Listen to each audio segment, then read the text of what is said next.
주산전하 우리의 신념은 변한 게 없나이다. 안녕하세요, 주식강사 유튜버 밑에다박았습니다. 자, 한국전력이 추가에 있어서 굉장히 하단선이고요.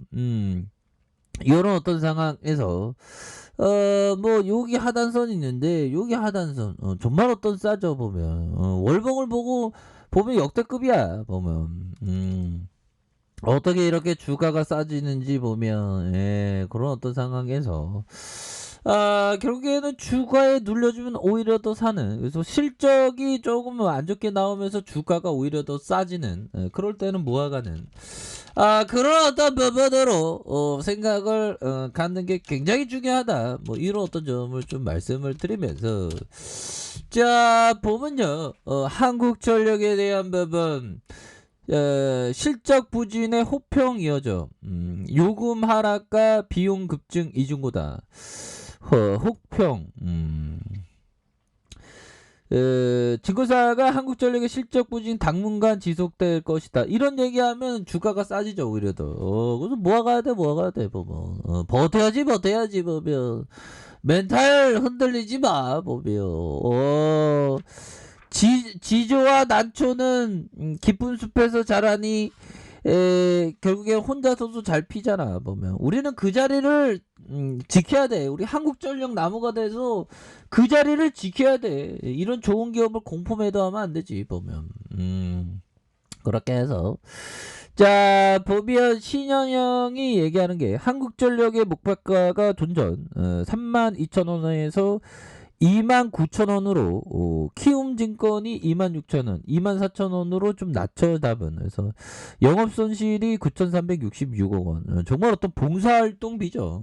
우리가 좀 봉사활동을, 정말 어떤 유니세프가 되어서 봉사활동 한 건 아닌데, 진짜 전기요금 오를 때 팍팍팍 올렸어야 되는데.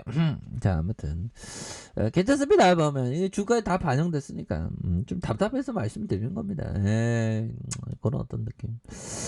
자 이렇게 해서 시장의 컨센서스 대표적으로 좀 밑돌았다, 그런 어떤 부분에서, 자 올해 3분기까지 누적 영업손실이 1조 1298억 원으로 집계된. 그래서 한국전력이 요금 하락과 비용 급증이 이중고에 처해 있다. 그래서 주요 연료비급 등에도 불구하고 정부의 전기요금 동결 결정으로 평균 전력 판가가 오히려 더 소폭 하락한, 그래서 영업 적자의 원인이 된다라는 점을 좀 말해주면서, 특별한 변수가 없는 한 내년 상반기까지 영업 적자가 벗어나기 쉽지 않을 것이다. 야 우리 지금 상처받는 아닙니다. 이제 좀 달라질 수 있어 보면. 달라질 수 있고, 대통령 잘 뽑아야지 보면. 누가 됐든 좀 하여튼 좋은 부분이 됐으면 좋겠네 보면. 그렇게 해서, 자 진건가에서는 공동적으로 내년 대선 전후 전기요금의 조정 여부가 향후 실적 개선의 관건이 될 것이라고 이렇게 전망을 하고 있고요. 실적이 개선되려면 기후 환경 비용 인상과 연료비 조정 단가 인상이 필요하겠지만, 정부의 이 협의가 필요한 상황이다 보면. 야 보면 형들아, 이 주가가 뭐 어떻게 이렇게 좀 이렇게 하락할 수가 있지 보면. 자 이거 뭐 얼마나 이게 하락한 거 이거. 적당히 하락해야지. 이게 어떻게 이렇게 되지 보면. 또 장해라 보면. 자 괜찮습니다 범이야. 형들아, 과거는 다 좋은 추억이야 보면. 미래도 좋은 추억이지 보면. 그렇게 해서, 자 보면 법희정이 얘기했던 거 한번 볼까요? 법희정이 얘기했던, 법희정이라고 하면 그 주식의 절대자, 레전드, 뭐 그렇죠 보면. 자 항상 멀리 내다봐라.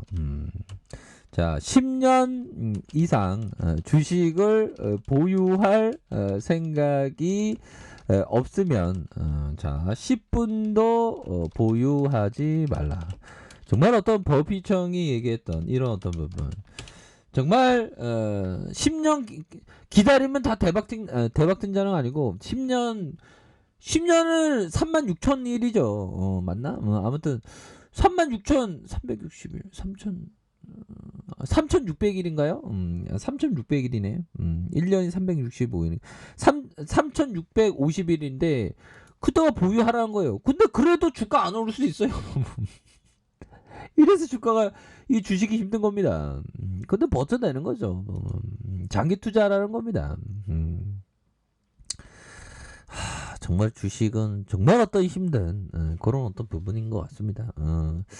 그리고 법이정이 얘기했던 이런 어떤 부분. 자, 우리는 비관론이 있을 때 투자하고자 한다. 우리가 비관론을 좋아해서가 아니라 비관론 덕분에 주가가 싸지기 때문에 그렇죠. 주가가 싸지기 때문에 오히려 더 담는 그런 어떤 전략이 굉장히 중요한 그런 어떤 부분이 되겠다. 뭐 이런 어떤 좀 말씀을 드려보도록 하겠습니다. 보면 그렇게 해서 한국전력의 어떤 비관론이 지금 많잖아 보면 그러기 때문에 주가가 싸니까 오히려 더 좋은 시점이 되지 보면 비관론 덕분에 물론 마음은 힘들지. 마음은 한국전력 구조대가 돌아와야 되는데 뭐부터가 잘못된다. 힘들어. 주식 괜히 했어. 엄마가 주식하지 말라 그랬는데 뭐 그런 어떤 생각을 가질 수도 있는. 근데 모아 가셔야 돼요. 좋은 기업이니까. 공포매도 하면 안 되지. 바보들은 맨날 싸게 샀는데 더 싸게 팔아먹잖아. 그러면 손실 나는 거지. 싸게 샀으면 비싸게 팔아먹어야죠. 보면 내가 뻥치는 거 아니잖아. 연들 눈에.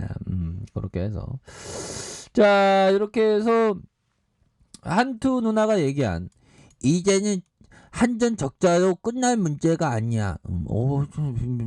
한 번의 조정 단가 인상만으로 정책에 대한 불신을 극복하지 못할 것이야. 에너지 가격은 이번 겨울이 끝나야 안정화될 전망이고 한전의 원가에 반영되는 시차를 감안하면 내년 상반기까지 비용 부담이 확대될 거야. 한투 누나 좀 부정적이네. 자 이렇게 해서 KB 누나가 얘기한 내년 대선과 물가 상승률 고려했을 때 전기요금을 올리기 힘든 국면 당분간 어려운 상황이 지속될 거야. 높아진 에너지 가격의 영향이 본격적으로 나타나는 중이고 내년 중 연료비 증가분과 환경 관련된 비용, 전기요금에 포함한 총괄 원가 기반의 전기요금 조정 여부가 관건이고 최소한의 조정이 이어지지 않는다면 2022년 큰 폭의 적자를 피하기 어려울 거야. 와, 정말 미래에 대한 전망이 어둡잖아. 근데 방금 전에 버피정이 얘기했던 거 비관론이 있을 때 투자하라는 거죠. 그럼 버티고 그렇게 다 되는 겁니다. 자 그런 어떤 부분으로 해서 항상 그 비관론은 좀 지성적으로 들리죠. 논리적으로 들리고 근데 이 긍정론은 한전에 대해서 온통 악재만 있으니까 근데 악재가 있기 때문에 싸지기 때문에 소신 있게 역발상으로 들이대는 거지 뭐. 자 그렇기 때문에 한전에 대한 부분 주가가 굉장히 싸다 뭐 이런 어떤 점을 좀 말씀을 드리면서 자 외국인들의 비중이 14.75가 되는 이런 어떤 부분이 되죠 보면 그렇게 해서 뭐 시장도 전반적으로 야 시장이 자꾸만 3천선 근방에서 왔다 갔다 하네 보면 그쵸 변동성 연말로 갈수록 별로 그 변동성이 없고 연말에는 좀 이렇게 주가가 싸지는 경향이 있습니다. 뭐 대주주 매도 부분 뭐 그런 게 있기 때문에 그렇기 때문에 천천히 좀 모아가는 그런 어떤 전략을 취하셔야 된다. 뭐 이렇게 좀 말씀을 드리면서 자 지금은 대바닥입니다. 그렇게 해서 힘을 굉장히 모아주는 모습에서 다시 한번 들어 올려주고 다시 모아주는 상황에서 거래량이 터져주면서 다시 한번 주가가 우상향적인 여러 어떤 모습을 굉장히 세게 보여줄 수 있는 그런 어떤 모습은 충분히 가능성이 있다. 뭐 이렇게 좀 말씀을 드리겠고요. 자 주봉에 대한 부분 이건 더 이상 이제 떨어질 구간 없습니다. 법이요. 비관론이 있을 때가 오히려 더 주가가 싸지기 때문에 모아가야 된다는 법정을 생각했을 때 결국에는 오히려 더 좀 모아가야 하는 그런 어떤 측면이 되겠다. 뭐 이렇게 좀 말씀을 드릴게요. 보면 그렇게 해서 자 일봉에 대한 부분 야 여기서 주가가 엄청 싸다가 주가가 슈팅 나왔죠 보면. 그러다가 다시 이렇게 누르고 있는데 다시 한번 좋아질 수 있는 그런 어떤 순간들은 반드시 온다 뭐 이렇게 말씀드릴게요. 자 아래 카페에서 전방 확인하시고요. 좋아요 구독하기 알람 설정까지 하셨던 모든 분들 감사합니다. 사랑합니다. 축하합니다. 네 고맙습니다.